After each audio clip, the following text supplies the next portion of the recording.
¿Qué tal? ¿Cómo les va? Qué gusto que inicien con nosotros una semana más aquí en la UNAM Responde. Seguimos en este espacio universitario compartiendo todo ese conocimiento y todas esas acciones que se generan desde nuestra universidad para ayudarnos a todos a comprender lo que sucede con esta pandemia, con el objetivo además de lograr que se tomen mejores decisiones que impacten en el presente, pero también en nuestro futuro, esto en muy distintos aspectos. Sabemos que la docencia es una tarea fundamental de nuestra máxima casa de estudios y bueno, este sector se ha enfrentado a muy distintos retos, como por ejemplo el de mejorar los modelos híbridos de educación. ¿Qué significa esto? ¿Qué se está haciendo desde nuestra universidad? ¿Cuáles son los logros? Pero ¿cuáles son los beneficios de tener una educación a distancia?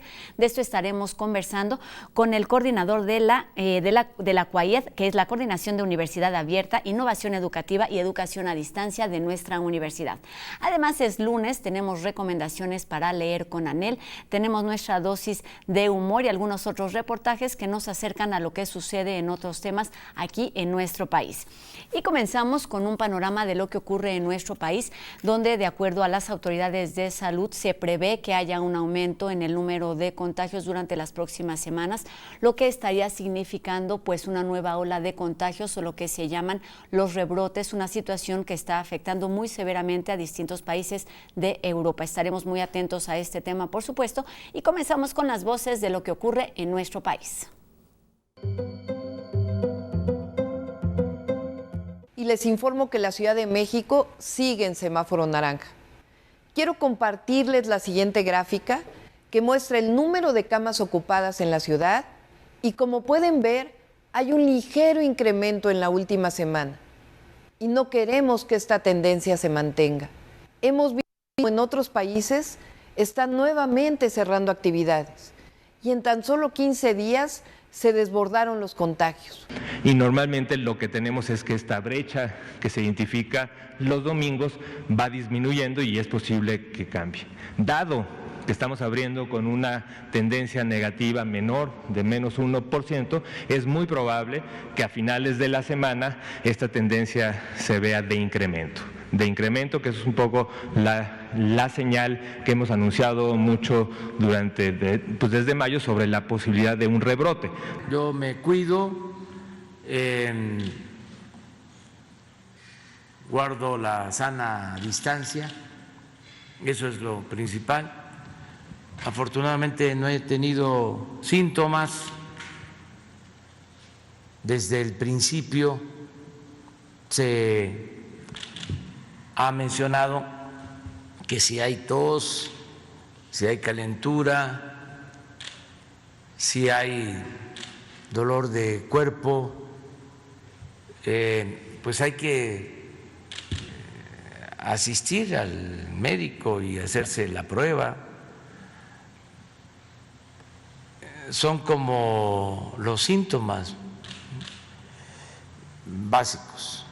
Yo no he tenido afortunadamente eso,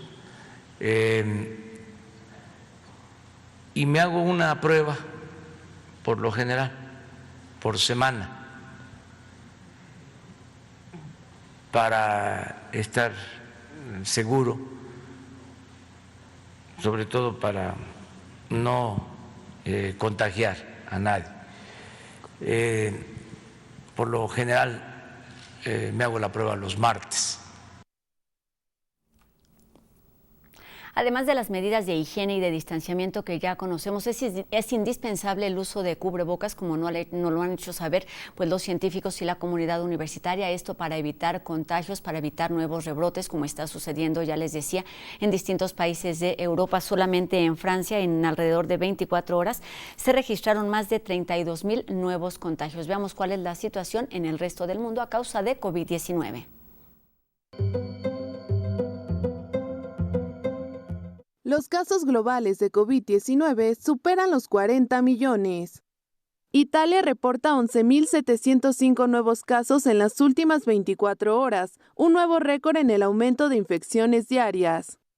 Rusia informa un aumento récord diario de 15.982 nuevos casos. Malasia reportó 871 nuevos casos, su número más alto de infecciones diarias desde que comenzó la pandemia. Irán registra nuevo récord de muertes diarias, con 337 en las últimas 24 horas. Portugal supera los 100,000 contagios de COVID-19. Estados Unidos registra 48,210 nuevos casos, lo que eleva su conteo a 8,156,107 contagios. México suma 108 muertes y 4,119 casos en las últimas 24 horas, para un conteo de 86,167 decesos y 851,227 contagios. Bélgica enfrenta un tsunami de infecciones por COVID-19, de acuerdo a su ministro de Salud. El país reportó un aumento del 79% con respecto a la semana anterior. Francia establece toque de queda en las grandes ciudades del país para frenar los casos de COVID-19. Gales entra en un bloqueo total por 2 semanas en un intento por controlar los contagios. Suiza suma 8,737 nuevos casos durante el fin de semana. Polonia abrirá un hospital temporal en el Estadio Nacional de Varsovia para aliviar la saturación en el sistema de salud por el aumento de casos.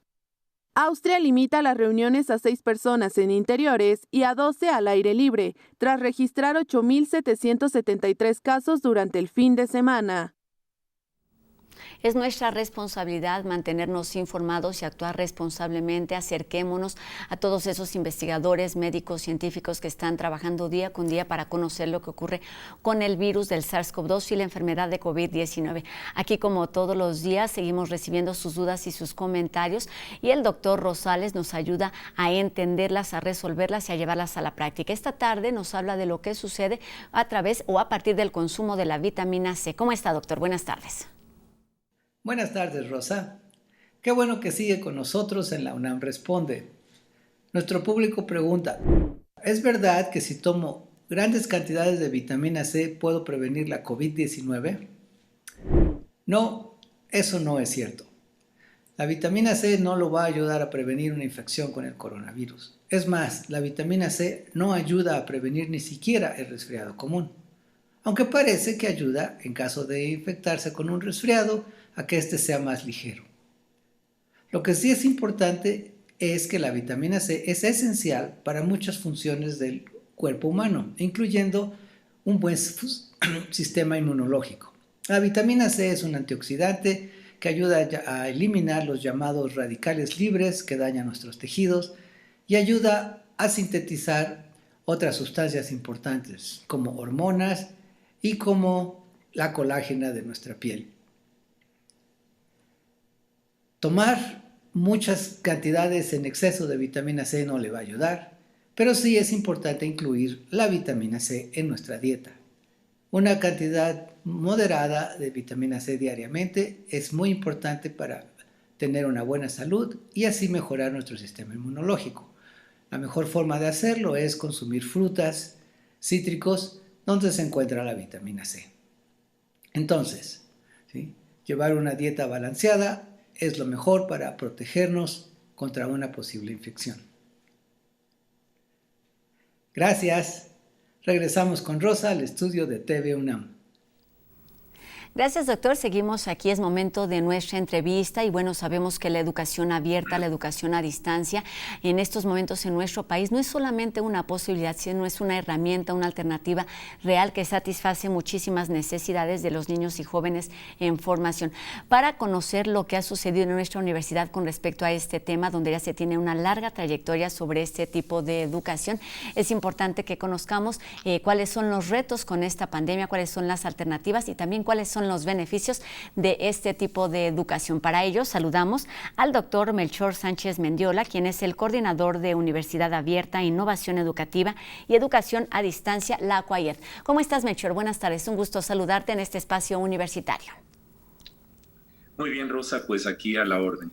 Trabajando, nos decías, aquí en Ciudad Universitaria, mucho que hacer seguramente durante estos meses, pero bueno, a mí me gustaría empezar conociendo un poquito de la trayectoria, esta instancia que ha cambiado de nombre, que hasta hace unos meses conocíamos como UAED, pues ha tenido distintas alternativas, distintas transformaciones, pero su origen tiene ya más de 40 años. ¿Por qué no nos platicas, grosso modo, cuáles son los objetivos de esta instancia universitaria? Sí, Rosa, bueno, la intención más importante del señor rector, del doctor Graue, inició hace 5 años cuando entró como rector en el año 2015. Le cambió el nombre a lo que era la Dirección General de Evaluación Educativa y nació una dependencia en la cual me encontraba yo hasta hace unos meses, que era la CODEIC, la Coordinación de Desarrollo Educativo, la Coordinación de Desarrollo Curricular e Innovación Educativa. Y en estos 4 años trabajamos en paralelo con las otras áreas de la UNAM que tienen que ver con educación, como es la CUAED, la Coordinación de Universidad Abierta y Educación a Distancia. Y el año pasado el señor rector empezó a planear que en este periodo hubiera una fusión de estas dos dependencias que teníamos muchas cosas en común: innovación educativa, educación a distancia, el uso de tecnologías en educación. Y ahora, en este año, en junio, tomó la decisión de este cambio organizacional en el cual, es decir, no solo se cambió de nombre a las dos dependencias que existían, sino que se fusionaron en esta idea de un cambio organizacional profundo, porque ahora dependemos totalmente de la Secretaría General en toda esta área, y la Secretaría General es la responsable en toda la UNAM de la cuestión educativa. Entonces, la idea es tener una nueva dependencia que sea mucho más que la suma de sus partes. Exactamente, y además llega en un momento evidentemente muy oportuno por la situación que estamos viviendo a raíz de esta crisis de salud. Iremos entendiendo cuáles son los objetivos, cómo está trabajando, además las distintas tareas que tiene pendientes a distintos niveles, pero me gustaría que nos hablaras en este momento porque podemos algunos de nosotros tener confusión con los términos de educación abierta y educación a distancia, que son modalidades que ya se manejan en nuestra universidad desde hace ya algunos años. Sí, pues ya el tiempo pasa, ¿no? Es increíble que ya van a ser 50 años que esto que se ha convertido en el sistema de universidad abierta y educación a distancia de la universidad, cumplirá 50 años en el año 2022, pues tiene una muy, muy larga trayectoria. Y este sistema es muy interesante porque está conformado por jefes de división del sistema en las múltiples facultades y escuelas que tienen programas a distancia o de universidad abierta, y lo que era la CUAED, ahora CUAIED, pues es una dependencia a nivel central que se encarga de apoyarlos, de coordinar una serie de acciones conjuntas con las facultades y escuelas para mejorar todo el proceso de educación a distancia, ¿no? Y bueno, como todos saben, la universidad abierta se refiere a personas que acuden de manera programada en horarios no laborales a la universidad para tener una interacción directa con sus profesores y con sus mentores, sus tutores, ¿no? Y la educación a distancia es aquella que se lleva, como su nombre lo dice, a distancia, que en la época actual pues es básicamente educación en línea a través de Internet. Me parece importante también en este momento y hablando pues no solamente de esta fusión de la que ya nos comentabas, que se dio o se formalizó hace apenas algunos meses este año y que tú estás al frente de esta instancia desde junio del 2020. Existe y ha existido siempre una estrecha colaboración con todas las instituciones, todos los institutos, escuelas, facultades que tienen esta posibilidad no solamente de atender alumnos de forma presencial, sino hacerlo a distancia y en estas distintas modalidades. La coordinación y la colaboración siempre ha existido. Así es, pues de tal manera que la idea de la fusión es que las tareas que teníamos de evaluación educativa, asesoría curricular para planes y programas de estudio y formación docente, ayudar a los profesores a ser cada vez mejores docentes, ahora se amalgama con todo el reto de la educación a distancia, ¿no? Que ha sido, yo diría, una separación algo artificial, porque ya tiene varias décadas y sobre todo los últimos años que prácticamente todos los estudiantes de casi todas las universidades del mundo tienen en mayor o menor grado acceso a algún dispositivo tecnológico para comunicarse, ¿no? Entonces es cada vez más borrosa la división que hemos hecho entre estas diferentes modalidades. Y la idea de la nueva dependencia pues es ayudar a que esto se integre de una manera más formal, explícita, para responder ahorita a la emergencia que vivimos y para planear la respuesta más largo y mediano plazo. Tocaste el tema principal de mi siguiente pregunta, que es cómo están trabajando y cómo se están enfrentando desde esta instancia universitaria a la crisis de salud por la pandemia del virus del SARS-CoV-2. ¿Qué están haciendo? ¿Cuáles fueron los principales retos y cuáles siguen siendo seguramente? Sí, a ver, es que viéndolo en retrospectiva a veces da esta idea de que era, a ver, que cada quien haga lo que pueda, ¿no? Sálvese quien pueda, porque la pandemia, como seguramente han comentado miles de veces en tu programa, nos agarró en una situación muy complicada, ¿no? Y yo lo que diría es que la universidad, parte de su fortaleza es esta gran heterogeneidad de elementos que la componen, porque no tiene este organigrama vertical tradicional que si falla un pedacito, otro también falla como en un efecto dominó. La universidad tiene todas estas entidades académicas que cada una por sí sola puede ser hasta como una universidad propia por el tamaño que tiene, ¿no? Entonces, la estrategia fue pues, de una respuesta inmediata a través de múltiples vías. Esta relación sinérgica y de comunicación multidimensional que existe entre las dependencias del sector central y todas las entidades y escuelas de la universidad a lo largo de todo el territorio nacional y también las sedes que se tienen en otros países, nos lleva a pues, varias aristas de respuesta. Yo creo, y quisiera ponerla como la primera, que el profesionalismo, la creatividad, la intensidad y la pasión por la docencia de todos nuestros académicos, así como la, llamémosle, pues resiliencia y también creatividad de nuestros estudiantes, han sido el principal bastión de respuesta tanto en lo individual como en lo colectivo ante la pandemia. Y bajo esta premisa, la respuesta ha sido en múltiples niveles, incluyendo los esfuerzos individuales que ya comenté, así como los institucionales. En la línea institucional se hicieron varias cosas, ¿no? Una de ellas fue pues, la integración del campus virtual de la UNAM, que ya existía, pero estaba, digamos, un poco ahí escondido y que ahora se ha convertido en uno de los centros principales de actividad de la universidad. Y tenemos, como hemos tenido desde hace mucho tiempo, la biblioteca digital de la UNAM, la gran cantidad de repositorios del conocimiento de la UNAM, los cursos masivos abiertos en línea, etcétera. Y regresando a la dependencia, pues lo que hicimos ahora sí que durante las vacaciones y en el mes de agosto fue organizar y operacionalizar una serie de cursos, un curso taller de 40 horas que se llamó Hacia la educación en línea durante la contingencia, elementos para la docencia, que hicimos en colaboración con DGTIC, la Dirección General de Cómputo y Tecnologías de Información y Comunicación, para darle un curso, se lo dimos a más de 2,000 profesores de toda la universidad, para empezar a arrancar en este proceso que ya estamos viviendo con el nuevo ciclo escolar. Por otra parte, dimos una serie de cursos cortos para el uso de plataformas de videoconferencia como la de Zoom, la que estamos usando ahorita para esta entrevista, a más y otras como Webex, etcétera, a casi 12,000 académicos.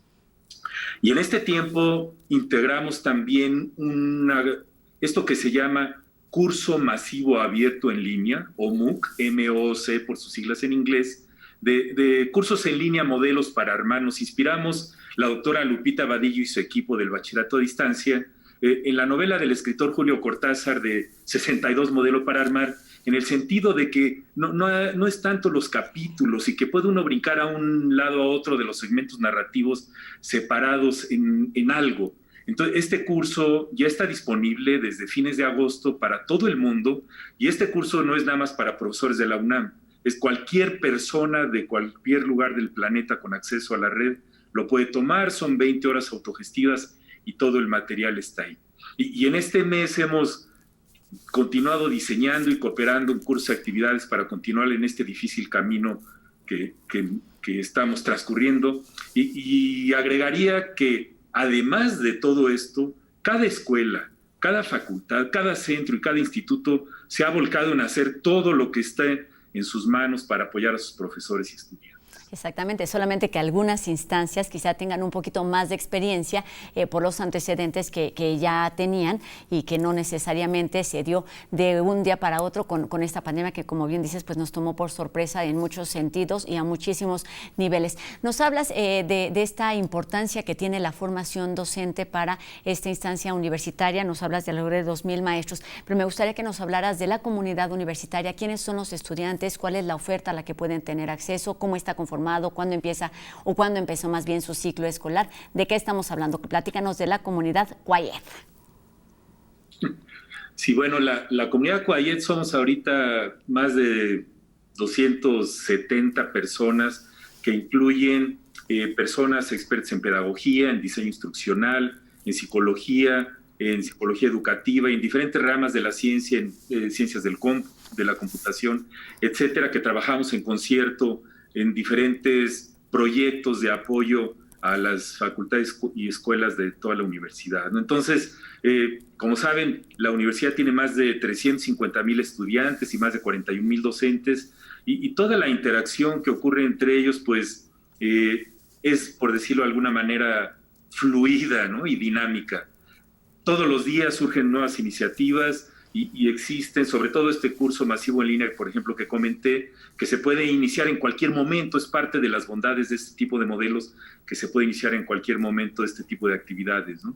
Y hay una serie de programaciones, algunas de la propia dependencia y otras en concierto con las facultades y escuelas, de actividades de formación docente para ello, ¿no? Y tenemos en la dependencia también la responsabilidad del bachillerato a distancia de la UNAM, que es una instancia relativamente poco conocida, además del CCH y de la Escuela Nacional Preparatoria. Yo creo que es importante tener en mente que también tenemos esa opción y que la ventaja de estos más de 37,000 alumnos que hay en el sistema del SUAYED, en más de 28 carreras, le dan a la dependencia, a todo el sistema en su conjunto, la suficiente experiencia para poder enfrentar esto de una manera lo más eficaz posible. Solamente quisiera detenerme ahí un poquito. Efectivamente, te iba a preguntar por estos dos niveles, bachillerato y licenciatura. Son 28 carreras de licenciatura más los niveles de bachillerato que están disponibles, ¿verdad? Sí, es decir, hay un movimiento creciente en los últimos años, al grado que en este año, pues aproximadamente el 10% de los estudiantes están en este sistema. 10% de los estudiantes universitarios. Sí, de los estudiantes de la UNAM, claro. Un reto bastante amplio que tiene directamente. Tengo ahí el tema pendiente, que es por supuesto las herramientas tecnológicas, cómo están conformados, pero nos queda solamente un minutito. Si estás de acuerdo, hacemos una pausa en este momento para que más adelante regresaremos a hablar de cuáles son todos estos beneficios y todas las necesidades, todas estas herramientas que pues tienen que estar listas para que este 10% de los universitarios estén tomando clase a distancia, no solamente con esta pandemia, sino en tiempos ordinarios. Así es que, Melchor Sánchez Mendiola, te pido que nos permitas estos primeros minutos. Regresaremos para seguir hablando del tema.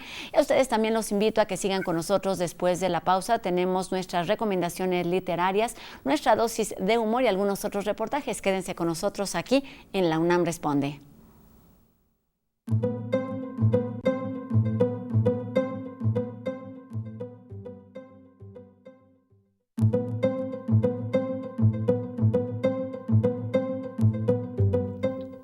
Seguimos en este espacio universitario, la UNAM Responde, y estamos listos con nuestras recomendaciones para tomar nota y sentarnos a leer y disfrutar de la lectura en algunas de sus modalidades, como todos los lunes, con Anel Pérez.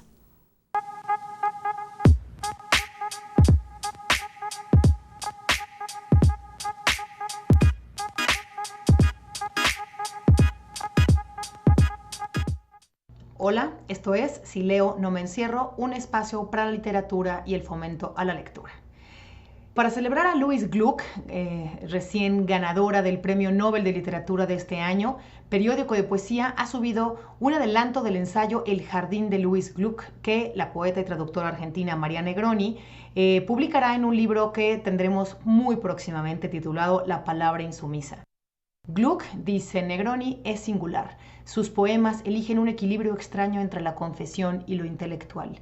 El iris salvaje de Gluck es uno de los libros más bellos escritos en Estados Unidos a fines del siglo XX. Le invito a seguir leyendo a Negroni hablando sobre Gluck en la página de Periódico de Poesía. También le invito a conocer el concurso que la revista Punto de Partida convoca año con año, desde su fundación a fines de los años 60 por nuestra querida Margot Glantz. Esta revista ha sido un semillero de voces en la literatura. Está dirigido a estudiantes de bachillerato, licenciatura, posgrado de toda la República Mexicana y este concurso premia 8 categorías, entre ellos crónica, cuento, cuento breve, ensayo, fotografía, gráfica, poesía y traducción literaria. Este año, en la convocatoria 51, el jurado seleccionó trabajos de la Universidad Michoacana, de la Universidad Autónoma de Yucatán, la Universidad Popular Autónoma del Estado de Puebla, la Universidad de Guanajuato, la Universidad Autónoma del Estado de México y desde luego otros estudiantes de diferentes planteles de la UNAM. Así que a todos ellos felicidades y los trabajos galardonados se publicarán justamente en la revista Punto de Partida. Y finalmente, Universo de Letras nos invita al taller El Anillo del Capitán Beto, de expresión creativa dirigido para adolescentes, en el que se exploran diferentes aventureros cotidianos o antiguos, y también a la conferencia en vivo el 19 de octubre a las 19 horas de El Apapacho como metodología medicinal, a cargo de nuestro querido Emilio Lomne. Yo lo veo el próximo lunes en otra entrega más de Si leo, no me encierro. Hasta la próxima.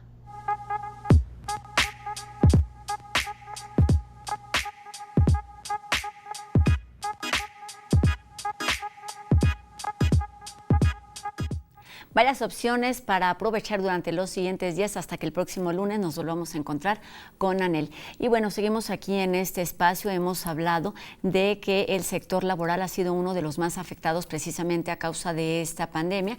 Y hoy los chicos de Entrending nos acercan a un proyecto universitario que tiene como objetivo ayudar precisamente en estos temas. Vamos a conocerlo. Surge como que una visión más amplia de la problemática, decir, bueno, vamos a hacer una plataforma en donde se pueda ayudar con donaciones de comida, con mandados, pero también a través de otros servicios como dar clases a niños de música, entretener de alguna manera a los niños para que fuera más llevadero. Solidaridad UNAM surgió a la par de que se hizo más estricto el confinamiento en casa, ya que las personas en situación de vulnerabilidad deben tener mayor cuidado para no exponerse a contraer el virus al salir en busca de artículos o servicios esenciales. La plataforma Solidaridad UNAM permite una conexión con las personas que ofrecen productos o servicios lo más cerca posible de quien busca. Se crean redes de colaboración para el intercambio local, ya que funciona con un componente de localización geográfica, llamado georreferenciador.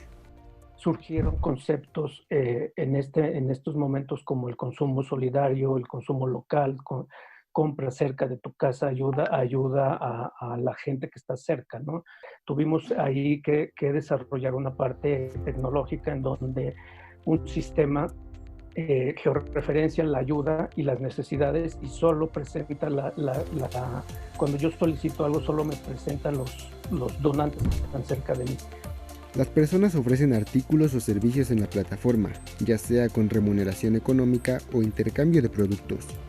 Incluso ofrecen algunos de manera gratuita, un acto de solidaridad en medio de la crisis sanitaria. Creo que es una buena experiencia, creo que es en un porcentaje muy amplio la ayuda sin remuneración, comparada con los que se pide remuneración, que también no nos parece mal.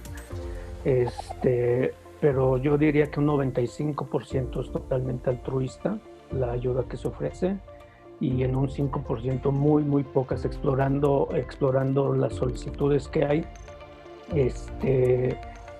pues vemos que es muy poca la gente que requiere remuneración. La pandemia de COVID-19 ha desempleado a muchas personas. Sin embargo, con espacios como el desarrollado por el Centro de Ciencias de la Complejidad de la UNAM, se generan apoyos entre personas para ofrecer artículos y servicios que ayuden a reactivar la economía. Que se metan, que se registren y bueno, todos tenemos la posibilidad de ofrecer algo, ¿no? Y sobre todo como comunidad universitaria siempre tenemos algo que aportar a la sociedad, siempre existe la forma y que se metan. Es muy importante que el número de usuarios siga creciendo, se sigan aumentando esta red de ayuda sea más amplia para que llegue a más gentes. Hoy es lunes de No Memes, el programa completo esta noche, por supuesto, por la señal de TV UNAM. Y aquí les tenemos solamente una probadita de lo que hace este ingenioso equipo. Y porque la cuarentena también nos une de forma remota, veamos diferentes formas de convivencia a través de Internet.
Es momento de hacer una pausa aquí en la UNAM Responde. Al regresar seguiremos hablando sobre las características y los beneficios de la educación a distancia, un programa que ya tiene una amplia experiencia en nuestra Universidad Nacional Autónoma de México. No se vayan.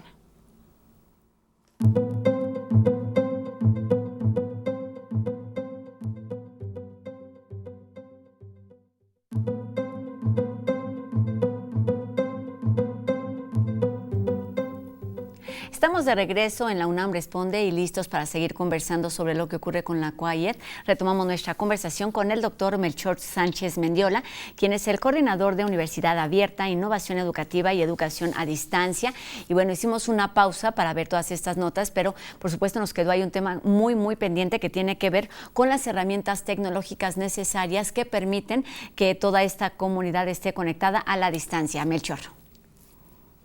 Sí, pues yo creo que ahí el primer punto que quisiera poner en la mesa es que todas estas herramientas son herramientas. Lo más importante son los principios educativos y pedagógicos que sustentan su uso. Entonces, estas herramientas ya tenemos muchos años con ellas. Obviamente, recientemente han adquirido un grado de sofisticación impresionante, pero ahí están. Yo lo que diría es que en la UNAM tenemos como pocas universidades en el mundo el acceso a toda esta cantidad de herramientas para utilizarlas, reitero, utilizando principios educativos sólidos. Entonces, herramientas de videoconferencia como son Zoom, Webex, Google Meet, Microsoft Teams, inclusive también Skype y WhatsApp, que en muchos lugares consume menos ancho de banda y como está incluido en los paquetes de teléfonos celulares de uso de redes sociales, a veces son una opción para lugares donde hay poca conectividad o no hay mucho ancho de banda o que los estudiantes no tienen buen acceso a Internet, por decirlo de alguna manera. Entonces, todas estas plataformas las tenemos disponibles y además tenemos una serie de herramientas que son los espacios virtuales de aprendizaje, como son Moodle, Blackboard, Google Classroom, Edmodo, una serie de herramientas que también permiten utilizar lo que muchos expertos llaman el arma secreta de la educación en línea, que son las actividades asincrónicas. Tendemos a sobreestimar o a usar de más plataformas como esta de Zoom, de videoconferencias, donde pues nos mantenemos comunicados en tiempo real.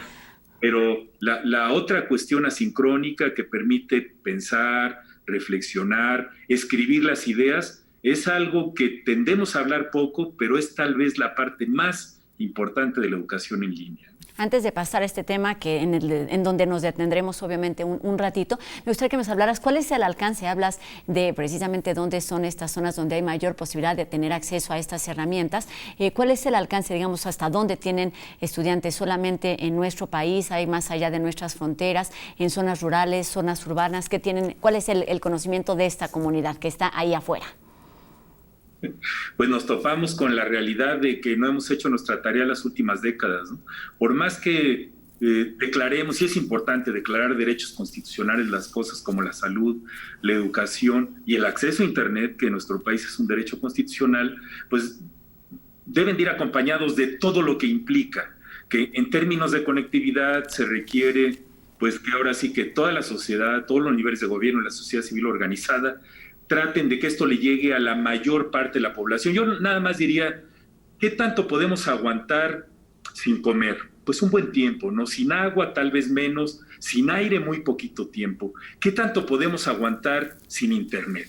Y ahorita que el Internet se ha convertido en la herramienta más importante para hacer este descomunal esfuerzo de mantenernos con cierta continuidad de todo el proceso educativo, pues tenemos que tratar de llegar a todos los lugares. Los gobiernos locales hacen muchas iniciativas como la Ciudad de México, pero tenemos que intentar llegar a la mayor parte de los lugares posibles y ayudar a que los estudiantes y los docentes pues logren tener acceso por lo menos al mínimo para seguir con estas actividades. Es todo un reto. Exacto. Que escapa obviamente a las acciones de una sola institución como la universidad. Lo hemos hablado también aquí en algunos otros momentos, es una tarea pendiente a muchos niveles y esta pandemia lo que vino es precisamente pues a poner sobre la mesa el dedo en la llaga con respecto a la desigualdad que se vive en nuestro país, que es un tema muy, muy complejo. No nos detendremos más en este tema, pero sí nos detendremos en esta que es la prioridad, la base, el cerebro de lo que sucede con este tipo de educación, que son precisamente estos principios educativos, pedagógicos, psicológicos. ¿Cómo está conformado esta base? ¿Cómo se piensa? ¿Cómo se organiza para que se logren los objetivos? Platícanos. Sí, mira, pues yo lo que diría es que existen ya muchas décadas de investigación en todo el mundo, incluyendo Latinoamérica, sobre educación a distancia. Yo creo que es momento de retomarla y de, ahora sí que con singular esfuerzo, reactivar los esfuerzos de investigación y educación, porque la educación es muy contextual. Entonces, si tenemos muchos trabajos de investigación realizados en Finlandia, en Boston, en Filadelfia, el aterrizaje en nuestro contexto, ese brinco conceptual para utilizarlo, cuesta mucho trabajo, ¿no? Entonces, yo lo que diría es, aprovechemos esa gigantesca sabiduría, tanto experiencial como institucional, de la universidad y de las demás universidades del país que han estado trabajando en esto para compartir conocimientos y recursos, porque no tengo que abonar mucho en esto, pero la parte financiera y económica que se nos viene en los siguientes meses y años también complica toda la situación. Yo creo que tenemos que trabajar pues en equipo en todos los sentidos en el marco educativo, ¿no? Y aplicar estos principios en el uso de la tecnología, porque si no, lo único que hacemos es comprar productos. Casi todos los productos que mencioné son hechos en otros países y pagamos una cantidad gigantesca de dinero para poder tener las licencias formales en nuestro país, ¿no? Y en esto sí no se puede hacer así como una piratería desmedida, ¿no? Idealmente sí tenemos que ponernos las pilas para crear nuestros propios recursos para que a corto y a lo más a mediano plazo no tener que utilizar gran parte de nuestros presupuestos en renovar convenios con la industria internacional. En fin, es un reto gigantesco, pero tenemos que centrarnos en él, sobre todo desde el punto de vista de las personas que tienen experiencia en nuestro país en esto, que son los docentes que lo están viviendo.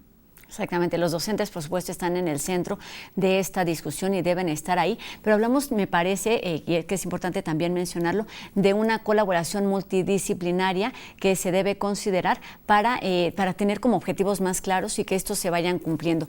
¿Cómo está conformado esta cadenita para que pues, los estudiantes, que a fin de cuentas son quienes reciben esta educación, tengan las herramientas necesarias para aprovechar este tipo de educación que ahora tenemos como muy presente en la memoria a raíz de esta pandemia, que son los modelos híbridos?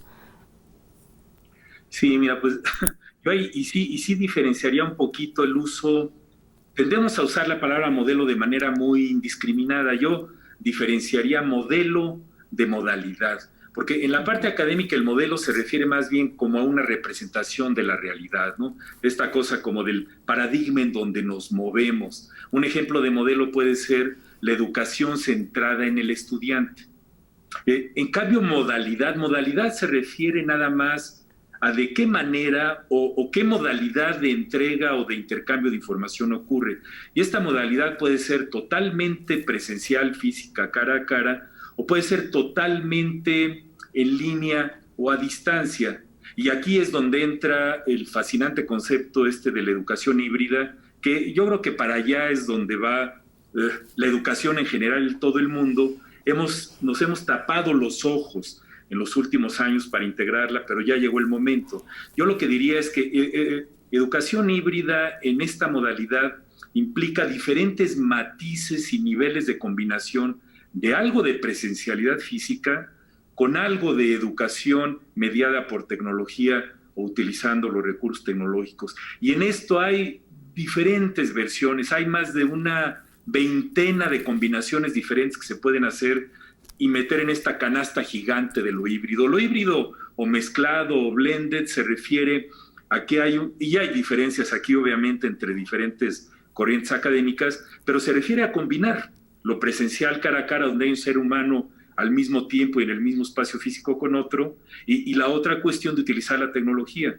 El 100% prácticamente de los estudiantes y de los docentes tenemos un dispositivo digital en nuestras manos que nos permite entrar al universo de la red, ¿no? Yo creo que el regresar, como quiera que regresemos en los siguientes meses y años, implica que utilicemos toda esta gran cantidad de evidencia académica publicada en la literatura internacional que documenta que cuando se combina lo mejor de los dos mundos, la educación cara a cara y la educación en línea, tienen las dos una serie de atributos que no profundizaré ahorita, pero al combinarlas el resultado de aprendizaje es mejor, y de eso existen bastantes trabajos académicos que lo documentan. Yo creo que para allá tenemos que seguir avanzando. Y ya que tocaste este tema, me parece importante hablar precisamente de cuáles son las cualidades, las características, los beneficios de este tipo de modelos, porque es verdad que quizá durante estas últimas semanas, ya no son semanas, son meses, quienes estábamos acostumbrados a un modelo presencial,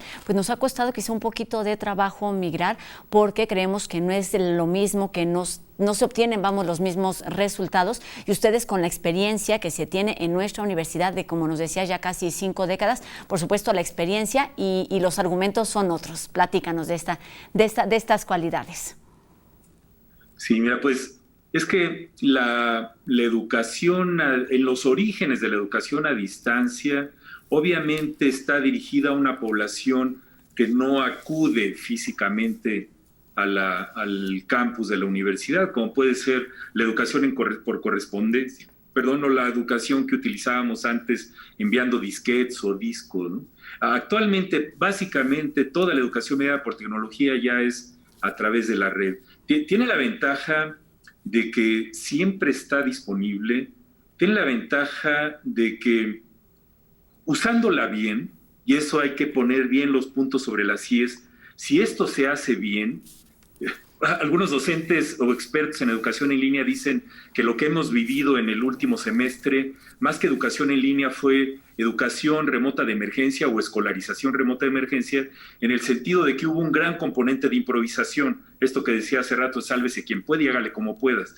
Y ahorita ya, a estas alturas, tenemos que planear cómo integrar esto de una mejor manera, porque la tecnología es indispensable en la era moderna, y reitero, tiene que ir anclada con los fundamentos educativos que la hagan que funcione, porque de nada sirve gastar una cantidad enorme de dinero en tecnología si no se utiliza bien.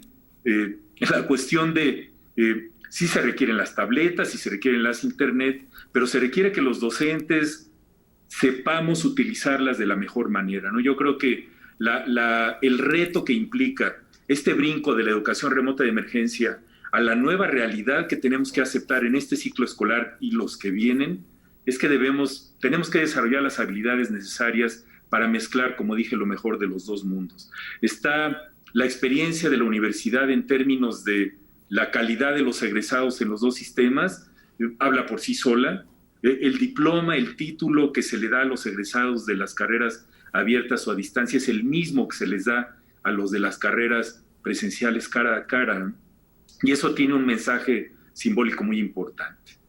Simbólico y realista, además, me parece importante también justamente a partir de esto y de la diferenciación que nos hacían de modelos y de modalidades, hablar de los planes de estudio, de los programas que deben ser pensados, aplicados para este tipo de educación. ¿Qué sucede en nuestra universidad con esta tarea, con esta materia? Sí, pues precisamente una de las virtudes del nuevo ensamblaje organizacional en la nueva dependencia es que tenemos un área dedicada a toda esta cuestión de desarrollo curricular y otra de innovación educativa para tratar de que permee la cultura de la innovación educativa y de hacer los planes y programas de estudio de una manera más expedita, más profesional, que responda más a las necesidades de la sociedad moderna, ¿no? Y otra de las ventajas, regresando al sistema SUAYED, es que la dependencia, la CUAYED, tiene un nexo muy interesante en términos organizacional con el sistema, porque un servidor, soy el secretario consejero del Consejo Asesor del SUAYED, de este sistema. Entonces estamos interdigitados en diferentes contextos para poder colaborar en ello, ¿no? Yo creo que es una de las bondades de la nueva organización y estamos trabajando ahorita en eso, ¿no? Los planes y programas de estudio tendemos a modificarlos en periodos de tiempo muy prolongados y deberían de ser una especie de entes curriculares, por llamarlo de alguna manera, que sean más fluidos y dinámicos y que puedan responder, por ejemplo, a la cuestión de sustentabilidad, a todas las cuestiones de género que son tremendamente importantes, como hemos visto en los últimos tiempos, y a la cuestión del uso de las tecnologías de información y comunicación, tanto en la enseñanza como en la evaluación. Bueno, es que son muchos puntos, son muchas las realidades. Además, considerando, me parece, la formación, esta fusión que se dio recientemente con lo que está pasando con la pandemia, me gustaría que nos ayudaras a entender precisamente esta realidad. A causa de esta innovación y también de la pandemia, es que se puede pensar en dar o tener un mayor alcance con respecto a los estudiantes. ¿Cuáles son las expectativas? Y al mismo tiempo, digamos, ¿cómo se están preparando para tener mejores resultados en este tema, dadas las circunstancias? Y como bien nos decías, no sabemos cuándo será este regreso a los modelos que conocíamos y a las formas que conocíamos, porque pues llevará varios meses.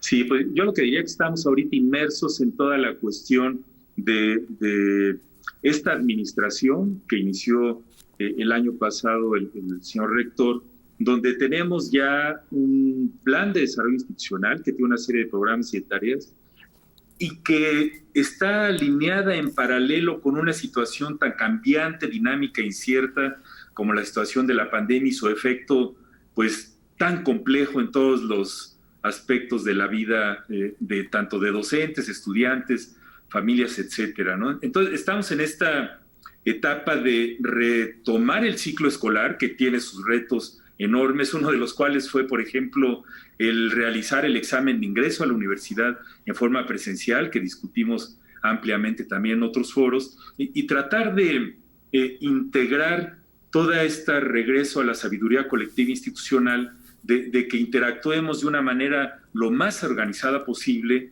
para revisar nuestra normatividad, hacer lo que esté de nuestra parte para relativamente mediano plazo tener planes y programas de estudio que respondan a las necesidades cambiantes de la era moderna y al mismo tiempo desarrollar una masa crítica importante de personal docente y administrativo que estemos muy familiarizados con todas estas métodos, modalidades y todos los matices relacionados con esto y que al mismo tiempo el gigantesco cuerpo académico de la universidad avance en el conocimiento que se está generando ahorita, porque es muy difícil tomar decisiones sin información y estamos en esta época tan paradójica donde tenemos acceso a toda la literatura científica mundial y sin embargo el proceso de publicación del conocimiento original generado pasa por una serie de vericuetos laberínticos que hacen que a veces tarde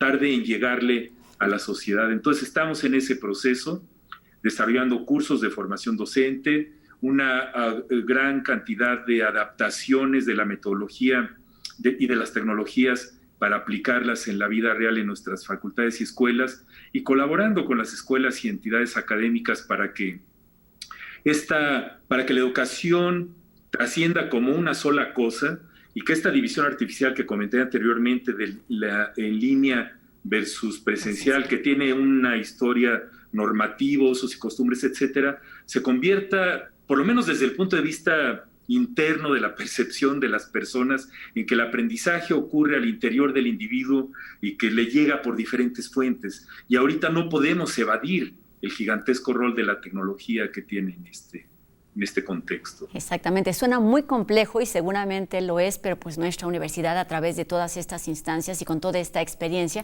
pues tiene, digamos, las herramientas para lograrlo y de enfrentarse y adaptarse a esta realidad, aún en tiempos de pandemia, y también pues esperando o preparándose para lo que sucederá en los meses siguientes. Nos queda muy poquito tiempo para terminar, Melchor, y nos platicabas de algunas de estas, de otras actividades que están realizando, como este programa de televisión. Platícanos para terminar de todas estas posibilidades y de la importancia de platicar y de llevar a la mesa estos temas de una manera, digamos, más amena y más ágil.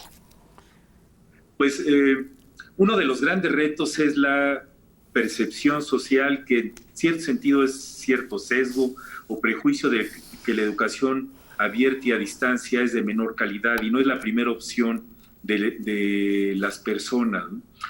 Parte de compartir esto con la sociedad, desarrollamos un programa sabatino que pasa los sábados en TV UNAM a las 9 de la mañana, se repite en Canal 22 los jueves a las 12, y ya los primeros episodios están en el canal de YouTube y El Mirador Universitario, para hablar de una manera más amplia, en términos lo menos técnicos posibles, pero sí de una forma más extensa, y tratar de minimizar el catastrofismo inherente a los medios masivos de comunicación y tratar de platicar, por eso le llamamos tertulia. Platicamos con profesores, platicamos con estudiantes, mostramos videos de testimonios de personas que lo están viviendo, para que cada vez entendamos mejor todas las bondades que tiene la educación a distancia y la educación híbrida para utilizarlas de la mejor manera posible. Yo creo que es un reto importante, porque esto implica lo que llamamos la literacidad, la multiliteracidad, que todo mundo tengamos cierto nivel de habilidades en los diferentes conceptos que nos rodean, ¿no? Me encanta ese concepto, y la literacidad digital en ese sentido es indispensable, es como parte del ser un buen ciudadano en el ámbito. Aquí lo decimos todos los días, la información nos permite tomar decisiones responsables y conscientes, entonces podemos acercarnos a todas estas posibilidades y en particular a conocer y a valorar el trabajo que se realiza desde la Coordinación de Universidad Abierta e Innovación Educativa y Educación a Distancia, la CUAED, que tiene como eje central, por supuesto, a los profesores, a los estudiantes y las herramientas digitales, una combinación que permite que miles de estudiantes estén aprendiendo ahora de forma a distancia. Doctor Melchor Sánchez Mendiola, muchísimas gracias por estos minutos, por esta plática y por todas estas herramientas que nos presentan, digamos, la otra cara de la moneda, donde nos permite ver todos los beneficios de estas posibilidades universitarias. Gracias y buenas tardes. Gracias, Rosa. Estamos a la hora. Hasta luego. Muchas gracias. Y tenemos más información aquí en la UNAM Responde. Seguimos hablando de las complicaciones que se han presentado en el ámbito laboral, y los chicos de Trending nos acercan enseguida a uno de esos testimonios que no lo han pasado bien, digamos, durante la pandemia. Veamos.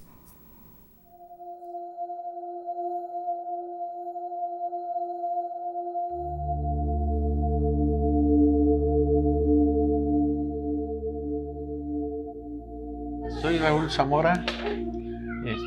Tengo un negocio de carnitas en Xochimilco. La señora Juana Alarcón Rodríguez, para servirle. Soy productora del dulce cristalizado. Mi nombre es Edgar López, soy productor de diversas flores de ornato de aquí de la alcaldía Xochimilco. Yo soy Otón Velasco, somos productores de Xochimilco, aquí en el barrio de La Santísima. Empezamos a ver que pues, las ventas empiezan a bajar, por lo mismo la gente deja de salir, entonces tomamos la decisión de cerrar, de guardarnos junto con las personas que laboran conmigo, nos empezamos a guardar a partir de abril. A nosotros se nos echó a perder muchísimo dulce, que la verdad fue una pérdida irreparable, porque si hubiéramos sabido que iba a durar qué tanto, pues nosotros conocemos el dulce, ya que tenemos algo de tiempo que nos dedicamos a esto, pero como no fue así, pues estuvimos esperando a la gente ya no acudió, fue muy difícil y sigue siendo difícil aún para poder reactivar la economía. Nosotros tenemos un puesto en el mercado de plantas de la deportiva y ahí la delegación, bueno, obviamente mandó a cerrar y bueno, también la venta disminuyó, o sea, pues como todo el mundo estaba encerrado, pues no había quien comprar. Los mercados que son nuestros principales clientes, los mercados de Xochimilco, pues fueron los que pues no había tanto pedido porque pues no llegaba la gente, no llegaba el turismo. Entonces más que nada pues fue la incertidumbre de saber si echábamos la plantación o no la echábamos y no la trabajábamos.